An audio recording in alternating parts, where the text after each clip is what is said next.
John Belushi, one of the most iconic comedians and actors of his generation, left an indelible mark on Hollywood with his sharp wit, incredible energy, and unparalleled comedic timing.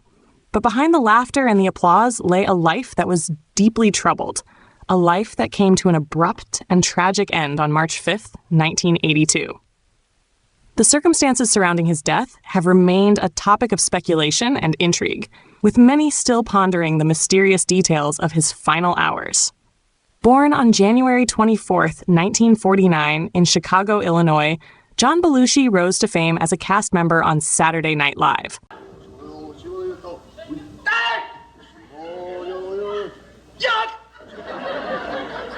His larger-than-life characters, such as the Samurai Deli owner and his unforgettable portrayal of Jake Blues in The Blues Brothers, catapulted him into stardom.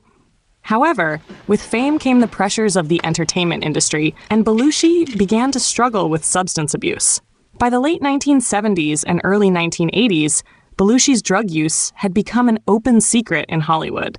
Friends and colleagues expressed concern about his escalating habits, but the fast-paced nature of show business often made it difficult for those around him to intervene effectively.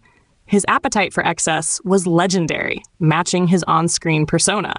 Sadly, it was this very lifestyle that contributed to his untimely death. In the early hours of March 5th, 1982, Belushi was found dead in his bungalow at the Chateau Marmont, a luxury hotel on Sunset Boulevard in Los Angeles. He was just 33 years old. The cause of death was later determined to be a lethal combination of heroin and cocaine, commonly known as a speedball. This revelation sent shockwaves through Hollywood and the world, as fans grappled with the loss of such a talented and beloved figure. What makes Belushi's death particularly mysterious and controversial are the events and characters surrounding his final hours. In the days leading up to his death, Belushi had been in a downward spiral. Reports suggest he had been binging on drugs and alcohol, and his behavior had become increasingly erratic. Despite this, he continued to attract a steady stream of visitors, including fellow actors, musicians, and friends.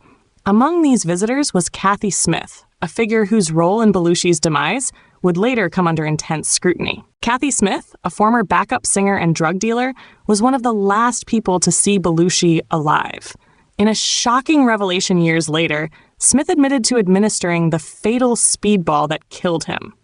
Her confession came during an interview with the National Enquirer, which led to her eventual arrest and conviction for involuntary manslaughter. Smith's involvement raised questions about the dynamics of their relationship and why she had chosen to inject Belushi with such a dangerous concoction. Adding to the intrigue were the conflicting accounts of those who had interacted with Belushi in his final hours. Some described him as upbeat and full of life, while others painted a picture of a man who was clearly struggling and deeply troubled. The inconsistencies in these accounts have fueled speculation about whether more could have been done to prevent his death. Furthermore, the culture of excess and enabling that surrounded Hollywood in the 1980s has often been cited as a contributing factor. Belushi's death also shone a harsh spotlight on the dark side of fame. It served as a wake-up call to an industry that had long turned a blind eye to the destructive behaviors of its stars. In the aftermath, numerous initiatives were launched to address substance abuse within the entertainment world. Yet, for all the lessons learned, Belushi's death remains a poignant reminder of the human cost of celebrity. The legacy of John Belushi is as complex as the man himself. On one hand, he is celebrated as a comedic genius whose work continues to inspire and entertain. On the other, his tragic death underscores the dangers of unchecked addiction and the pressures of living in the spotlight. To this day, fans and historians continue to debate the circumstances surrounding his death, searching for answers to questions that may never be fully resolved. In the years since his passing, Belushi's story has been revisited in numerous books, documentaries, and retrospectives. Each new account adds another layer to the narrative, offering fresh insights into the life and death of a man who was both extraordinary and deeply human.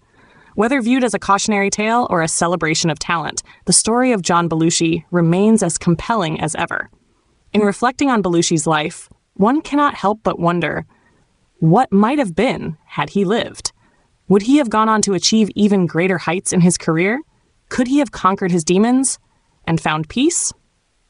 These are questions that haunt his fans and loved ones, serving as a poignant reminder of the fragility of life and the enduring impact of those we lose too soon.